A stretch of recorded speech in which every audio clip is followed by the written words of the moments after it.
एबे भी आंचलिक पाणीपाग विज्ञान केन्द्र पक्षर पाणीपाग को नहीं एक बड़ खबर सामना को आसी। सूचना अनुजाई आसूची कालबैशाखी घंटा को 60 किमी बेगर बहिब पवन।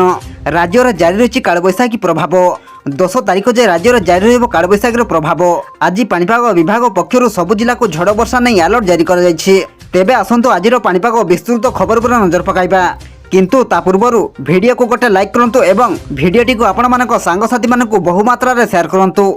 जदि आम चैनल आपण प्रथम थर भिडियो देखुंत ताहले एबे ही चैनल को सब्सक्राइब करी पाखरे थिबा बेल आइकन को प्रेस करी ऑल नोटिफिकेशन को ऑन कर रखंतु, जहा द्वारा आगो को एमिति पाणीपाग संबंधी लेटेस्ट अपडेट आपण माने सर्वप्रथम आम चैनल माध्यम रे पाई परिबे। पाणीपाग विभाग पक्षर मिलिथिबा सूचना अनुसार राज्य रे जारी रही कालबैशाखी प्रभाव 10 तारिख जाए राज्य रे कालबैशाखी प्रभाव जारी रहिबो। आज पाणीपाग विभाग पक्षर सबु जिला को झड़ वर्षा नहीं अलर्ट जारी करा जायछि। सेथि मध्यरु 7टी जिला को ऑरेंज वार्निंग जारी करा जायछि। सही जिला गुड़िक मध्य सुंदरगढ़, सम्बलपुर, देवगढ़, केन्दुझर, अनुगुड़, बौद्ध और कंधमाल प्रबल वर्षा सह 50 ରୁ 60 किमी बेगर बहिपारे पवन। सुंदरगढ़ कुआपथर वर्षा नहीं सतर्क करिछि पाणीपाग विभाग। बाकी सबु जिले में वर्षा सह घड़घड़ी बिजुड़ी नहीं येलो वार्निंग जारी करा जायछि।